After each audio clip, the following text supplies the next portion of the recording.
Bonsoir et bienvenue dans Mimi, le numéro 17, c'est le magazine de l'insolite et des mondes invisibles. Bonsoir Jérôme. Bonsoir Antoine, tous mes bons voeux. Ah ça y est, je savais que t'allais le dire. Ah non, on va pas déroger à la tradition, quoi. On va se souhaiter des bons voeux, surtout bon courage cette année, je pense, parce que Ouais, c'est mais parti un petit peu rock'n'roll là.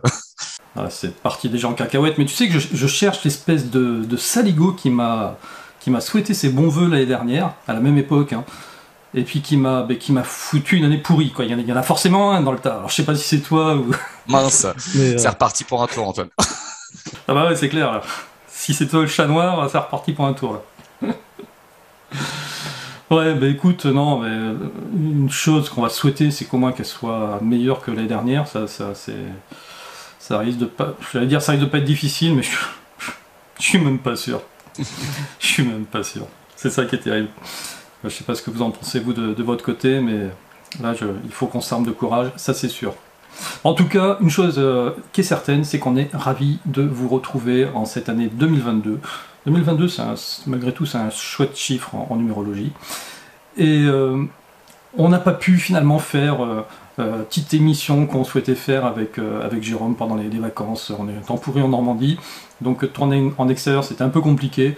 Voilà. Mais on a quand même gardé nos idées et puis on essaiera de faire ça avant cet été, voilà, histoire de pouvoir sortir, prendre un bol d'air. Et puis en ce début d'année, on a appris la disparition de deux êtres bien particuliers que vous connaissez tous, c'est impossible que vous soyez passés à côté. Les deux frères, Igor et Grishka Bogdanov. Lequel est parti en premier? Ils sont partis à 6 jours de. Ouais, c'est ça, 6 jours d'intervalle. C'est Igor, non, je dis une bêtise. Oui, Igor qui est parti en premier et Grishka qui l'a suivi 6 jours après. Voilà, C'est ça. Bon, du Covid, visiblement. apparemment du Covid. Et les Apparemment. vilains, ils n'étaient pas vaccinés. Donc, Ah ouais, mais ça, certains détracteurs diront, bah c'est bien fait pour eux. on les emmerde les non vaccinés, hein. C'est ça. C'est ça. Mais pourquoi tu voulais nous en parler? Allez, soyons sérieux 2 secondes. Ah oui, parce que moi, ça m'a attristé cette nouvelle, parce que moi, j'ai connu Igor et Grishka, je pense comme toi, Antoine, c'était dans les années 80, avec l'émission Temps X, Ouais. que En j'étais vraiment, 79. En c'est ça, 79 exactement. ça a été diffusé de 79 à 87. Et oui, moi, avec mon frère, on était assidus tous les samedis pour regarder cette émission. Moi j'adorais cette émission parce que il vulgarisait un petit peu la science, il parlait un peu de tout, de culture populaire, mais surtout de science-fiction. Et moi, c'est eux qui m'ont mis un peu le pied à l'étrier à la science-fiction. Et après, j'adorais ça. Je lisais tous les livres que je pouvais trouver sur le sujet. Et voilà. Et donc oui, ça m'a vraiment attristé, quoi. Et ils ont aussi été connus par rapport à toutes leurs recherches qu'ils ont menées pendant des années. Ils ont écrit beaucoup de livres.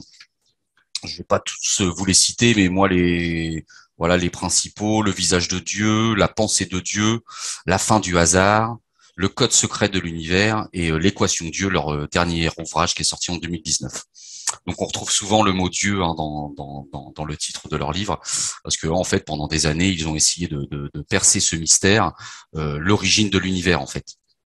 Parce que la thèse officielle scientifique veut que tout l'univers soit créé à partir du Big Bang.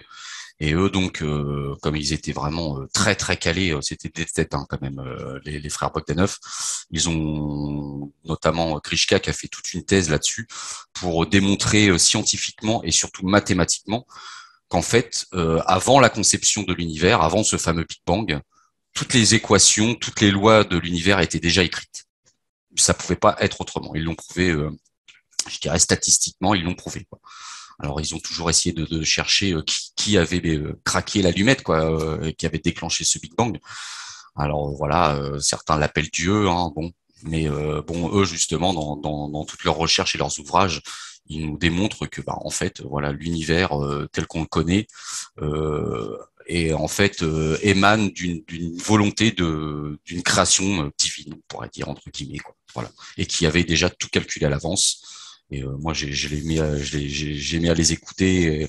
Et c'est Igor qui disait ça. Hein, si dans toutes les équations mathématiques qu'ils ont mis en avant, si jamais on change un chiffre, le 10e chiffre après une virgule, l'univers tel qu'on le connaît ne serait pas. Tellement c'était d'une précision, l'horloge suisse, quoi. Voilà. Donc moi, j'ai vraiment adoré Igor et Grishka. Hein. Donc d'ailleurs, je pense que tu vas nous diffuser quelques petites vidéos de temps X. Oui, parce que tout à l'heure, je vous diffuserai une petite vidéo temps X, mais c'est vrai qu'ils étaient aussi connus pour un autre fait qui est là pour le coup tout à fait physique, parce qu'ils ont morflé quand même les frères Bogdanov. Quand on les voit dans le temps X, vraiment c'était des beaux gosses. Qu'est-ce qui s'est passé? C'est ça, c'est parce que justement, il y a eu beaucoup de polémiques là-dessus par rapport à leur transformation physique. Parce qu'on a, comme tu le dis, hein, quand ils animaient Temps X, c'était tous les deux beaux gosses. Et en fait, au fur et à mesure des années, on a vu leur visage se transformer, notamment Igor, hein, avec des pommettes proéminentes, un menton. On avait l'impression que leur menton s'allongeait au fur et à mesure du temps. D'ailleurs, ça leur a valu beaucoup de moqueries. Et moi, je suis tombé sur cette vidéo, Antoine, de Télé Loisirs. Donc, ça s'appelait l'interview sans filtre, qui était présentée par, si je ne te dis pas de bêtises, présentée par Laurent Argelier. Et donc, c'est un interview d'Igor Bogdanov qui dure 20 minutes. Donc, on va vous passer des extraits, mais moi, je vous conseille d'aller voir cette vidéo et surtout à partir de 5 minutes 30. À un moment donné, justement, Laurent Argelier questionne Igor, hein, il lui dit, mais c'est pas possible par rapport à votre physique, à votre visage, vous et votre frère, vous avez obligatoirement fait de la chirurgie esthétique. Et là, Igor dément catégoriquement. Il le dit, vous pourrez le voir dans la vidéo. Parce que et à un moment, le barman, il dit, en fait, c'est parce qu'ils font des expériences sur eux pour blaguer. Et là, justement, Igor, il dit, parfaitement, tu as tout à fait raison.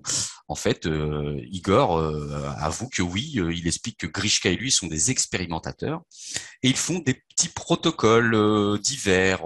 Alors, il n'en dit pas plus, ça reste complètement secret.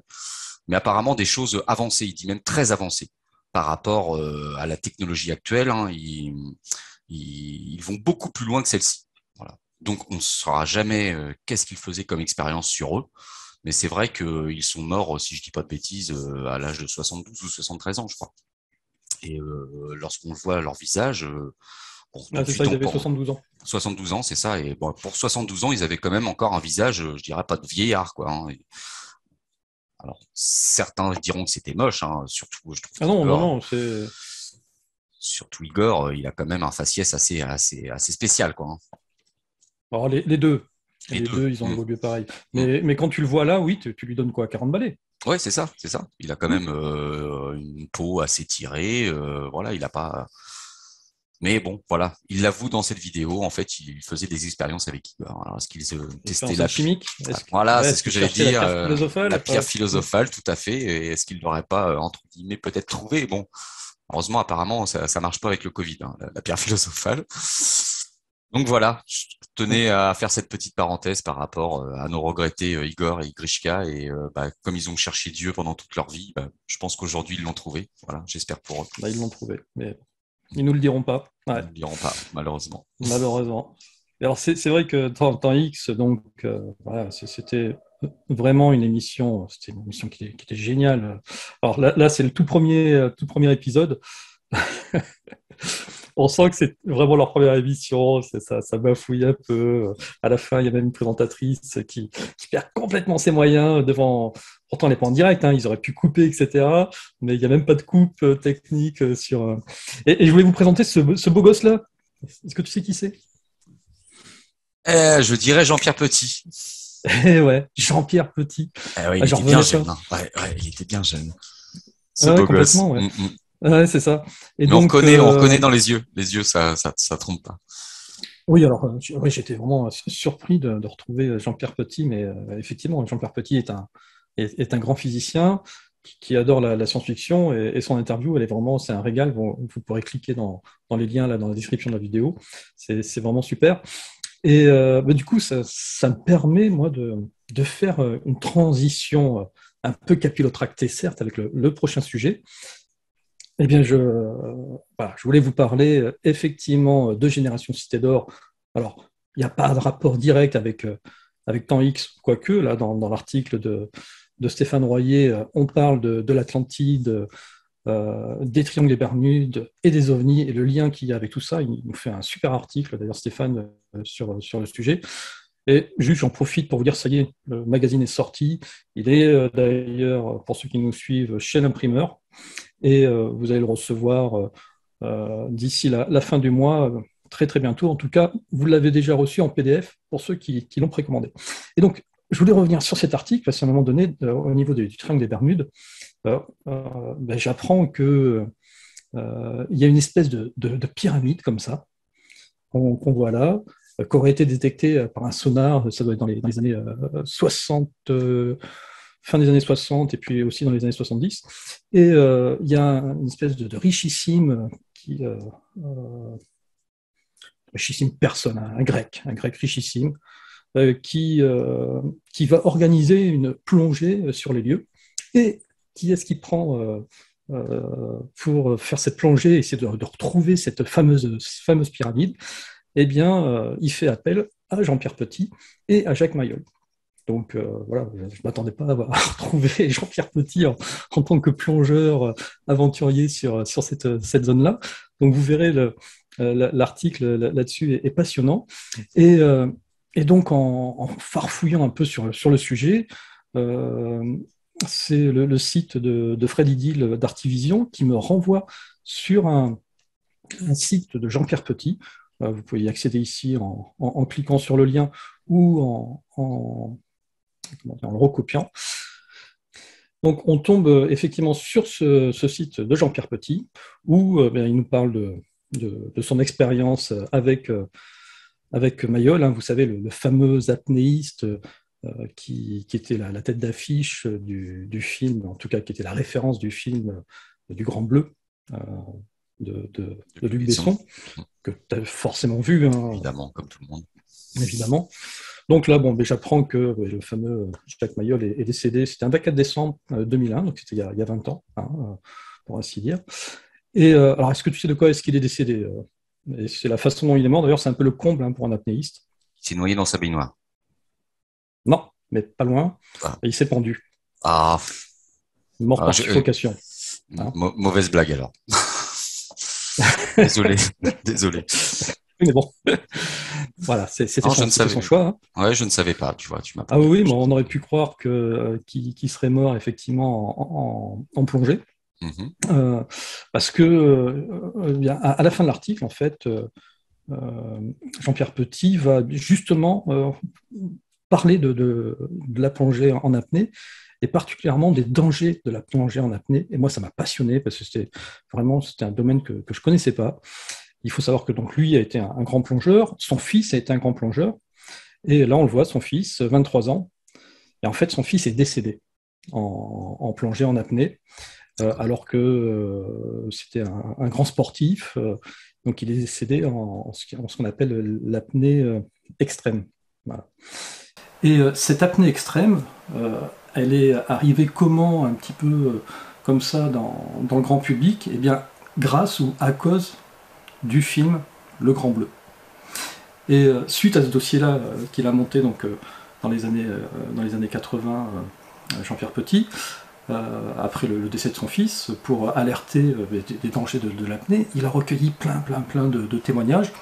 Je vais essayer de l'inviter à Jean-Pierre Petit pour qu'il nous en parle de tout ça, parce que c'est un vrai sujet, et de témoignages de parents mais qui ont perdu leur gamin. Parce que ce qu'il faut savoir, c'est que Le Grand Bleu, eh bien, c'est l'un des films qui a tué le plus de jeunes.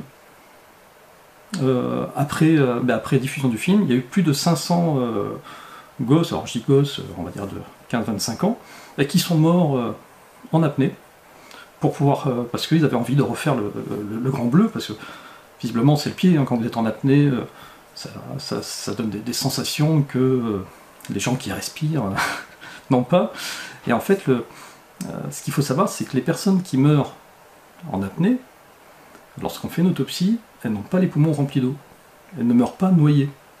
En fait, elles meurent d'un taux de dioxyde de carbone trop important dans le sang, et elle meurt de syncope, tout simplement. Et donc, ce sont des noyades sèches, c'est comme ça qu'on les appelle. Mais en fait, ça prévient pas, c'est-à-dire que t'as beau être un grand sportif, etc., il suffit que tu aies un petit rhume, une petite fatigue, etc., tu vois, tu le sens pas venir, en fait. C'est ça, c'est que le problème de la syncope, c'est que tu la sens pas venir. Et souvent, ça arrive au moment de la remontée, presque vers la fin, parce qu'il y a des histoires de pression qui fait que ça met plus de, je sais pas, ça amplifie le phénomène.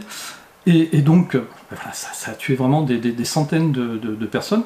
Et donc, moi j'avais envie de m'associer à Jean-Pierre Petit pour sensibiliser un peu les gens qui auraient envie de se tenter à ce sport.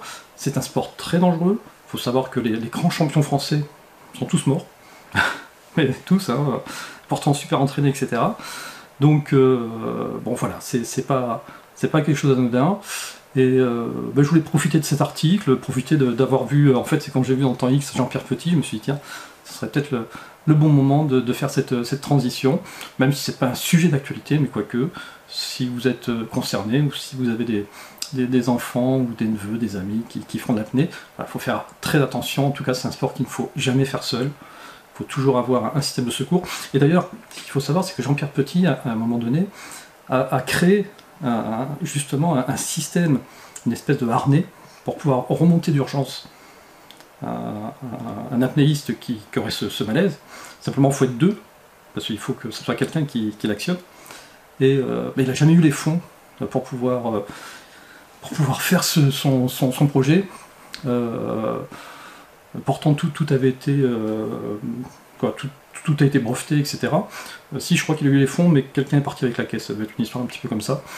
Mais en tout cas, voilà, c'est une histoire passionnante, et c'est un endroit où les gens qui connaissent Jean-Pierre Petit, qui le regardent souvent sur Nurea, etc., c'est quelque part un sujet sur lequel on ne l'attend pas forcément. Et voilà, c'était passionnant. Donc, les dangers de l'apnée de l'extrême. Pour ces informations, merci. Eh bien, écoute, en parlant de danger, tu sais que au début de chaque année, il y a une tradition, c'est de parler comment dire, un peu d'avenir. Quelles sont les prédictions de chaque année? Alors moi je me rappelle d'Elisabeth Tessier quand on était jeune, je sais pas si ça te rappelle, qui faisait ses prédictions pour l'année. Bon, ben toi t'en as trouvé une qui a pas l'air piqué des verres. Oui, bah oui. D'oracle. Je vais vous parler de l'oracle Baba Vanga. Je pense que tout le monde a déjà entendu parler de Baba Vanga, hein, qui signifie grand-mère Vanga. Donc en fait, de son vrai nom, Vangelia Pandeva Gushterova. Gushterova, oui c'est ça. Donc en fait, c'était une voyante bulgare, hein, qui est née en 1911 à Strumitsa, pour être précis, voilà, en Bulgarie. Et elle est morte en 1996. Et Baba Vanga, c'était une voyante très très renommée dans son pays. Alors, elle était aveugle, hein, parce qu'elle est devenue aveugle à l'âge de 12 ans, à la suite d'une tempête qui lui a rempli les yeux de sable. Voilà. Et, elle est devenue aveugle depuis. Mais c'était une voyante hors pair, puisque, en fait, il faut savoir que des hommes politiques bulgares, voire même des dirigeants soviétiques, venaient lui demander conseil, tellement ses prédictions étaient très très précises. Donc, elle a fait durant sa vie de nombreuses prédictions qui se sont avérées exactes, hein. Notamment, alors pour en citer plusieurs, l'élection d'un Afro-Américain aux USA. Donc, Barack Obama, hein, est arrivé derrière, et bon, c'était pas gagné qu'un Afro-Américain gagne les élections à l'époque où elle a fait ses prédictions. Mais bon, elle avait vu juste. Elle a prédit plein d'autres choses, hein, Antoine, les attentats du 11 septembre, la fin de l'Empire URSS, Fukushima, et j'en passe. Elle a prédit beaucoup de choses qui se sont réalisées. Et bien, il faut savoir que Baba Vanga avait fait des prédictions pour 2022. Et j'ai vu ça, c'est CNews, hein, qui avait fait un article là-dessus, et pour un petit peu énumérer les différentes prédictions qu'elle a annoncées pour 2022. Et en effet, c'est pas top, c'est pas top. C'est pour ça que je vous souhaitais bon courage en début d'émission, parce que si ces prédictions s'avèrent exactes, alors déjà, Antoine, elle parle d'une toute nouvelle pandémie qui viendrait d'un virus qui à la base serait retenu dans les glaces en Sibérie et qui serait libéré par le changement climatique. Alors, je sais pas si ça te rappelle quelque chose, Antoine, on en avait parlé dans le tout premier Mimi, le Mimi numéro 1. Moi, ça me rappelle, voilà, tu sais, ces fameux scientifiques qui avaient extrait des carottes dans un glacier tibétain et qui avaient découvert dans ces carottes un virus. Et on en avait parlé ensemble, on avait dit si jamais il y a un virus qui est piégé dans des glaces et puis qui vient à se libérer, un virus qui serait vieux de plusieurs milliers d'années, qui serait peut-être pourquoi pas à l'origine de l'extinction de plusieurs espèces comme il y a eu sur Terre il y a des milliers d'années, hein. Et puis que ce virus soit libéré dans l'atmosphère, et puis bah nous, petits humains que nous sommes, on n'y survivrait pas, quoi. Le Covid à côté, ça serait un petit rhume là, comme on pourrait vraiment le dire, quoi. Voilà. Elle a prédit aussi une multiplication des tremblements de terre, des tsunamis, des inondations massives. Elle a aussi prévu que l'Inde serait touchée par une grande famine et subirait des températures extrêmes de l'ordre de 50 degrés. Voilà. Déjà, quand on compare juste sur ces champs-là, ces prédictions-là, ce qui s'est passé l'année dernière, si c'est un prémisse de ce qui risque de se passer cette année, ça va faire mal. Exactement. C'est vrai que voilà tout ce qu'elle a énuméré. Hein, là pour l'instant, on a quand même vu pas mal de prémices. Pour te dire, elle a même parlé de la réalité virtuelle. Elle avait dit que les humains passeront de plus en plus de temps devant les écrans. Et ça rappelle aussi un sujet qu'on avait abordé ensemble dans un Mimi, le fameux métaverse, hein, qui va vraiment se mettre en place cette année, et dans lequel les gens vont pouvoir s'immerger avec des casques virtuels, etc. Et ça va devenir une drogue, quoi. On a certains, ils risquent de passer leur journée là-dessus, quoi. Voilà. Et puis tout aussi intriguant. Alors là, peut-être à prendre avec des pincettes, hein, parce que certains disent que peut-être que les prédictions de bouche à oreille auraient été transformées, voire on aurait enjolivé les prédictions, voire on en aurait inventé. Mais apparemment, elle aurait prédit que les aliens allaient envahir la Terre en 2022. Bon voilà. Enfin, on y est. On y est. Donc, ça risque, comme je disais au début de l'émission, d'être rock'n'roll cette année. Hein, parce que si tout ça se réalise, je vous raconte pas le carnage, quoi. Bien, bonne année 2022, c'est clair. Bon, alors après, elle n'a que 85% de réalisation concrète. C'est ça, c'est ce qu'explique. Voilà. Donc, apparemment, elle aurait fait des prédictions. Voilà. Elle aurait fait des prédictions qui ne se sont jamais déroulées, ou peut-être qu'elle s'est trompée dans le temps ou dans l'interprétation de ses visions, je sais pas. Mais oui, il y a quelques prédictions qu'elle aurait émises qui ne se sont jamais passées. Donc. Ouais, il y en a 15%, ça fait pas. Ouais, c'est ça. Je sais pas laquelle je verrai là sur tout ce que tu. Ouais. Tu préférais quoi du coup dans les différentes prédictions, Antoine, s'il fallait que tu en élimines une sur les 5 que je t'ai dit? Une que je garderai, c'est l'invasion extraterrestre. Celle-là, on la garde. Ok. Ouais, celle-là, on la garde. Parce que pour le coup, même si ce sera un massacre, forcément, peut-être voire même la disparition de l'humanité, au moins, déjà, on mourra en se disant on avait raison. On avait raison. Ils existaient. Bon, ils nous ont tous exterminés, mais on avait raison.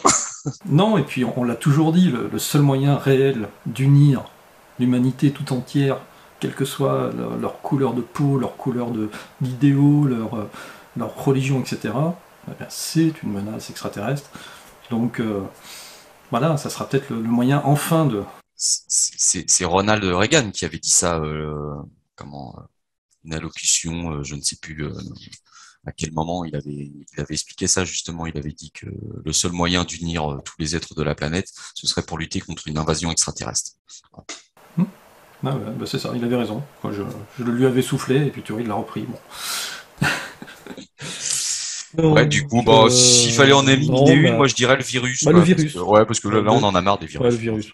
On a donné pendant 2 ans. Là, on va pas rajouter Alors celui-là, apparemment, elle disait que ça viendrait de Sibérie. Donc le variant sibérien, on n'en veut pas. On est d'accord.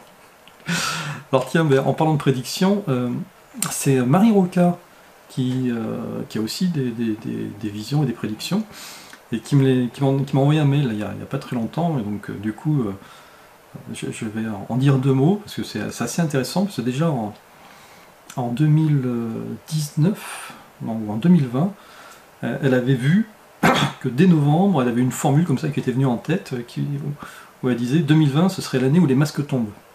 Voilà. Et elle avait senti ça pour novembre 2020. Donc voilà, c'est assez drôle qu'effectivement c'était l'année où, en tout cas, les masques sont arrivés et sont tombés et sont revenus, et puis ils sont. Je ne sais plus d'ailleurs si on doit les mettre ou pas. Bon. Voilà.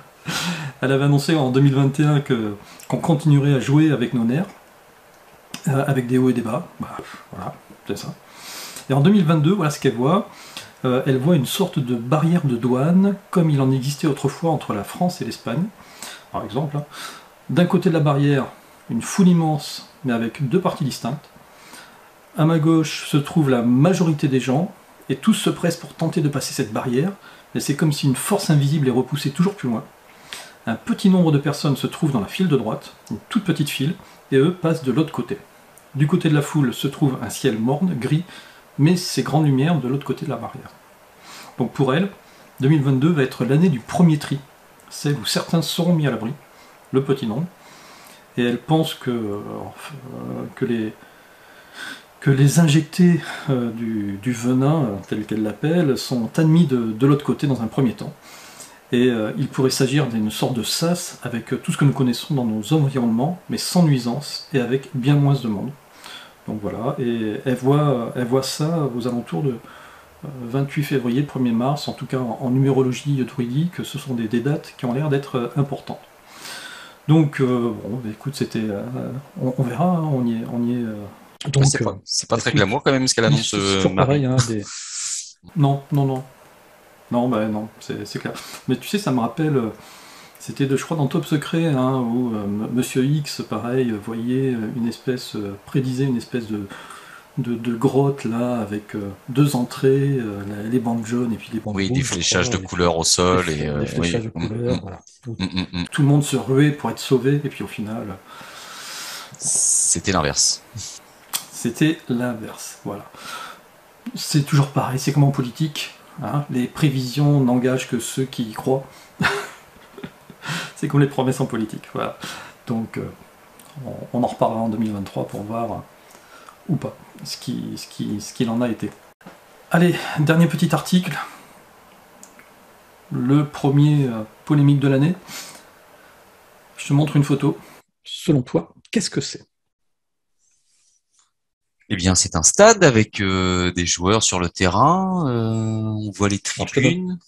Je te donne un indice. D'un côté, il y a Lens, de l'autre côté, il y a Lille. Mm-hmm. C'est un match qui a eu lieu mardi. Donc, Lens a gagné les qualifications. Je crois que c'est le championnat de France. Mais tu vois une tribune. Et qu'est-ce qui te... Il y a personne en bas. Tout le monde est agglutiné en haut. Au niveau distanciation sociale, là, ils ont fait fort, là, les organisateurs. Non, c'est ce que tu n'as pas compris. C'est que si tu regardes bien, ici, il y a un mec non vacciné. Ah oui. Moi, je vois que ça. Oui, je le vois. Il est assis tout seul. C'est la seule raison. Et en plus, il tousse. Tout le monde s'en va. Eh bien voilà, tu vois, c'est même les sites de foot s'y mettent. Hein, c'est sofoot.com. Où là, c'est tellement énorme. Ils appellent ça à vous de jauger. Voilà, c'est dans le stade Bollaert mardi soir. Avec le retour de la jauge à 5000 personnes, bah oui, forcément, ce qui est peut-être une bonne chose. Hein. Il y a des gens qui réfléchissent et qui se disent allez, pour pas contaminer, il faudrait avoir un siège sur 3 de libre, donc il y a 15 000, donc à 5000 personnes. Ouais, bah, sauf qu'ils en ont mis 4000. Au même endroit.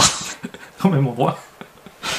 Il y a entre celui qui avait prédit le truc, enfin qui avait réfléchi au truc, et puis celui qui l'a mis en place, ils ne se sont pas parlé en fait. Ah bon, que 4000, bon, on met tout le monde au même endroit. C'est ça. Bon, donc voilà, c'était la petite news insolite. Mais moi, la vraie news sur laquelle je voulais revenir, c'est surtout celle-ci, quoi. Ah là là, je veux plus le voir. Les non-vaccinés, j'ai très envie de les emmerder. Et tu sais que ça choque pas grand monde, hein. Il y a 53% des Français qui sont choqués, mais il y en a quand même 47% pour qui cette phrase-là, ne les choque pas. Et je te parle pas après de de l'irresponsabilité, donc le fait d'être irresponsable, ça, on n'est pas des citoyens, etc. Mais cette phrase-là, les non-vaccinés, j'ai très envie de les emmerder. Surtout qu'il a fait ses Oui, vœux il y a quelques jours et puis il a dit qu'il fallait rester solidaire, etc. Et puis à peine une semaine après, par contre, il y en a certains, moi je vais vous emmerder, quoi. c'est ça. Mais alors, il y a Castex qui rétorque, oui, mais c'est normal, c'est parce qu'il y a beaucoup de soignants qui se plaignent, beaucoup de gens. Il ne fait que reprendre ce que les gens pensent, que les non-vaccinés les emmerdent. Ah, mais c'est pas pareil. Les emmerde et avoir envie de les emmerder. Est-ce que tu vois la distinguo? On va prendre un exemple. On va prendre un exemple. Je pense qu'on l'a tous fait au moins une fois dans la vie. On conduit, et puis il y a un lourdingue qui arrive derrière, et puis qui te colle au cul, et puis qui va te faire des appels de phare parce que tu roules pas assez vite, etc. Alors tu as deux façons de faire. C'est soit tu dis ah, lui m'emmerde, soit tu dis oh, bah, lui je vais l'emmerder. Et quand tu dis lui je vais l'emmerder, qu'est-ce que tu fais? Tu ralentis, tu freines exprès. Hein, tu passes à 50, voire à 30.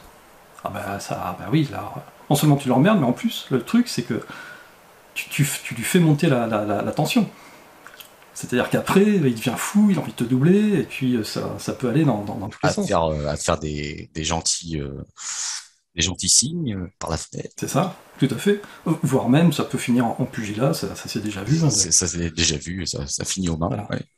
Donc, moi je me posais la question, parce que ça n'a pas été une déclaration, c'est une déclaration écrite dans le journal de... C'est le Parisien aujourd'hui en France. C'est quoi son objectif derrière tout ça? Parce que là, il y a clairement un objectif, il n'est pas idiot Macron, c'est quand il dit ça, il sait très bien que ça va faire quelque chose. Est-ce que son objectif, justement, c'est pas de faire réagir les non-vax, voire de les faire sortir du bois, pour... c'est déjà qu'il les exhorte, qu'il les met en bouc émissaire de tout, pour que les mecs s'énervent encore plus, et justement, après, en rajouter une couche sur les lois liberticides, telles que jamais on en a eu. Voilà, moi je m'interroge vraiment là-dessus. Tout le monde, si on écoute un peu toute la classe politique, etc., s'indigne sur le fait qu'il ait fait la comparaison avec le fait de ne pas être des citoyens, etc. Mais c'est pas ça, là, pour moi, le vrai danger dans cette phrase. L'objectif de toute manière, c'est de voilà, là ils sont en train de racler les fonds, là ils ont fait un peu le tour de tous les Français qui ont été la plupart obligés de se faire vacciner, et puis bah là ils essayent de, comme on dit, hein, de racler le fond de la casserole et puis d'essayer de pousser au maximum les gens à aller encore se faire vacciner.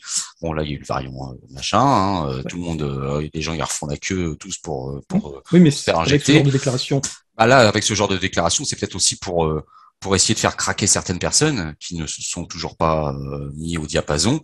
Et puis ces personnes vont peut-être se dire, il va aller jusqu'au bout. Et puis bah les gens en ont marre, j'y vais, quoi. Voilà. Toi, est-ce que c'est pas aussi pour essayer encore de prévenir? Moi, Attention, si vous le faites pas, ça moi, va encore aller suis très pas, loin. je suis pas sûr. Moi, je me demande si c'est pas pour se créer des ennemis de l'intérieur, parce que là, c'est ce qu'il est en train de faire. De toute manière, il est en train de montrer du doigt les non-vaccinés, les traiter des ennemis de l'intérieur. Alors, effectivement, tout ça, c'est toujours la même chose. Hein. Le vaccin continue à circuler, les réa sont saturés, entre guillemets, de gens non vaccinés.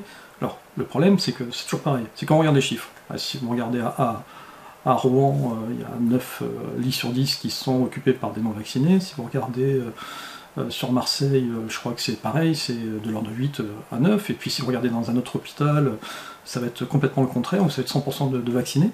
Et en fait, en moyenne, sur la France, eh bien, je crois qu'il y a un peu plus de vaccinés qui sont en réa que de non vaccinés. Voilà. C'est comme si on nous Alors, donnait les chiffres réels. Hein. Là, ils sont en train de ressortir les arguments du nombre de cas par jour et que ça explose complètement. Eh ben, allons dans les chiffres. Donnez-nous sur toutes les personnes qui se font tester positives aujourd'hui et qui ont quelques symptômes. Il y en a combien dans le lot qui se sont fait injecter? oui, parce que en plus dans le nombre de non vaccinés, Maintenant, c'est à partir du moment où tu n'es pas vacciné de 3 doses, tu es un non-vacciné. Il faut le savoir, il faut se rappeler de ça. Moi, je vais t'en donner des chiffres qui vont peut-être vous faire réagir. C'est cela. La mortalité du tabac. Tabac en France, les chiffres de 2015. Hop, si on les regarde un petit peu. Donc site Santé publique France. Hein. Le tabagisme reste toujours la première cause de mortalité évitable, avec plus de 75 000 décès par an. Ce qui fait à peu près 6 250 décès par mois. Et si vous regardez les chiffres pour l'alcoolisme, c'est à peu près la même chose. C'est tabac plus alcoolisme, c'est 120 000 morts par an, en moyenne. Alors, imaginons qu'on soit tous vaccinés. On s'attaque à qui après? À ceux-là. Il faut s'attaquer aux gens qui fument, quand même. Moi, ils m'emmerdent, les gens qui fument. Tu vois, je suis dehors, j'aspire, et puis j'ai de la fumée. Donc du coup, on va vouloir les emmerder. Parce que eux ça tue les lits. Clairement, 6250. Il y a un mort sur 8, c'est du tabagisme. Donc on met aussi la clé sous la porte de tous les bars de France pour pas que les gens aillent boire. Oui. Mais bien sûr. Continuons. Voilà, on ferme les discothèques, on ferme les bars aussi maintenant parce que. Non, et mais après, sucre. Voilà, je vois le dans sucre. quel. Oui, le sucre. Oui, voilà. Hein, les bonbons interdits. On va manger des carottes à la fin, on va finir. Mais tous ces gens-là sont irresponsables. Ils sont irresponsables. On leur dit fumer, ça tue. J'ai encore vu des statistiques. Il y a à peu près une personne sur deux qui va mourir finalement du tabac dans sa vie. Voilà. Donc il y a un fumeur sur deux qui meurt du tabac. Quand tu le sais, c'est irresponsable de fumer. Ça veut dire que tu fumes, tu sais que tu vas venir encombrer le lit d'un hôpital de quelqu'un qui a une maladie qu'il n'a pas demandé. C'est quoi la différence avec un vacciné ou un non-vacciné qui va finir dans un hôpital? Pourquoi est-ce qu'on ostracise comme ça les gens? Moi, je comprends pas. Et on peut faire ça pour tout, mais dites-vous qu'on peut faire ça pour tout. Et que le problème de saturation des lits, c'est pas un problème de saturation des lits, c'est un problème de personnel. Les infirmières, elles en ont ras-le-bol. Mais oui, mais comme il n'y a plus de personnel, on ferme des lits. Il n'y a pas assez de monde pour s'occuper de toutes les chambres, quoi. Oui. C'est ça. Et puis, plutôt que de mettre des milliards un peu partout, dans le temps, il y a encore un milliard par mois sur les tests, etc. Est-ce qu'on a entendu parler d'une seule construction d'hôpital depuis le début de la pandémie? Si, ils ont planté des tentes. Des tentes des tentes militaires, là. Ils ont mis 3 semaines pour les installer. Je suis mauvaise langue, j'avoue. Donc, alors, et puis je vais vous expliquer ce que c'est que la vie d'un non-vax. Un non-vax, c'est quelqu'un qui a conscience du danger. Donc il sait que s'il fait pas gaffe, il peut choper le virus et que potentiellement il peut finir à l'hôpital s'il ne se soigne pas à côté.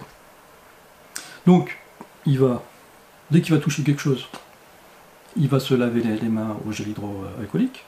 Dès qu'il va être là où il y a plein de monde, il va porter un masque et éviter de se rapprocher des gens qui eux ne font pas du tout attention. Donc voilà, un non-vax, c'est pas les non-vax qui transmettent la maladie. Ils se tiennent peinards au chaud et ils font pas de vagues. Donc pourquoi est-ce que le gouvernement continue d'ostraciser les non-vaccinés? Voilà. Sachant que les vaccinés sont protégés, il n'y a pas de... Tu vois? Donc on le voit bien que tout ça c'est de la supercherie, c'est de la fourberie, il y a autre chose derrière, c'est juste pas possible. De toute manière, même le pass vaccinal, là aussi c'est un scandale, parce que les vaccinés portent le virus et distribuent le virus. Alors avant, avec le pass sanitaire, on obligeait les gens au moins à se tester, donc les gens qui n'étaient pas vaccinés, au moins, comme ils étaient testés, au moins eux ils étaient propres, ils étaient sains. Maintenant ils ont retiré ça. Les vaccinés, on ne les teste jamais. On ne teste jamais les vaccinés, alors qu'ils sont pour la majorité porteurs du virus. Non, mais on va créer des clusters de vaccinés, et donc s'il y en a un dans le lot qui l'a, ils vont tous le refiler, parce qu'aujourd'hui, on le sait, c'est prouvé par A plus B, c'est que vous avez beau être vacciné, même triple dose, vous pouvez quand même contracter le virus et le retransmettre. Voilà. Et faire des formes graves, et même finir à l'hôpital, parce que à l'hôpital, on trouve quand même des personnes vaccinées. Voilà. Donc c'est ce que tu dis, Antoine. On sait que le vaccin sert à rien, et là ils sont en train de forcer tout le monde. Ils continuent quand même. Ils vont nous emmerder jusqu'au bout. Il l'a dit clairement, pour qu'on y aille quand même, alors qu'on sait que c'est inefficace. Donc le vaccin, moi là-dessus je suis modéré. Le vaccin sert pour ceux qui ont envie de le prendre. Voilà. Donc si vous vous sentez rassuré, et puis effectivement ça sert dans le cas de formes graves, potentiellement. Mais avant d'arriver au vaccin, il y a tout un tas de choses. Il y a tout un tas de traitements. Tiens, il y a Rioufol là, sur CNews. Il l'a dit il y a 2 jours. Hein, il a attrapé le Covid il y a 3-4 semaines. Ivermectine. En 2 jours, il était sur pied. Donc il y a d'autres traitements. Pareil, on a jeté au pilori Raoult et son hydroxychloroquine. Alors que si ces traitements en plus fonctionnent, ce qui apparemment est le cas, bah ça éviterait aussi d'engorger les hôpitaux. Sauf qu'il refuse que les gens se prennent ces traitements. C'est vaccination obligatoire. Voilà. Et donc, pourquoi ? Ça, c'est ce qu'on va essayer de découvrir avec Jérôme. Parce que figurez-vous qu'on a refait un petit test, vous savez, notre 2e, 3e vidéo, là, où finalement, par rapport à l'histoire des QR codes dans les vaccins. Oui, et les codes Bluetooth, etc. Les codes Bluetooth, pardon, pas les QR codes, les codes Bluetooth dans les vaccins. Bon, on a refait un test, on vous en reparlera, parce qu'on va en faire d'autres. Mais c'était très surprenant, au milieu de nulle part. Ouais, c'était surprenant, on vous en reparlera. En tout cas, voilà. Bah écoute, maintenant, de toute manière, on va pouvoir dire plein de gros mots à la télé, vu que le président en dit. C'est ça, au moins. Au moins, on aura cette chance de pouvoir se lâcher un petit peu plus. Il se lâche, on va se lâcher. Hein. Voilà. On vous emmerde tous, et puis on vous souhaite une bonne année. Voilà. En tout cas, c'est fini pour ce soir. On commence avec une longue émission. On va essayer de rester sur 30 minutes. On vous dit à très bientôt, la semaine prochaine. Merci d'avoir été nombreux sur ce direct. Si vous étiez là samedi soir au moment de la diffusion. Sinon, écoutez, n'hésitez pas à nous rejoindre. Merci Jérôme. À la semaine prochaine. Porte-toi bien. Et merci.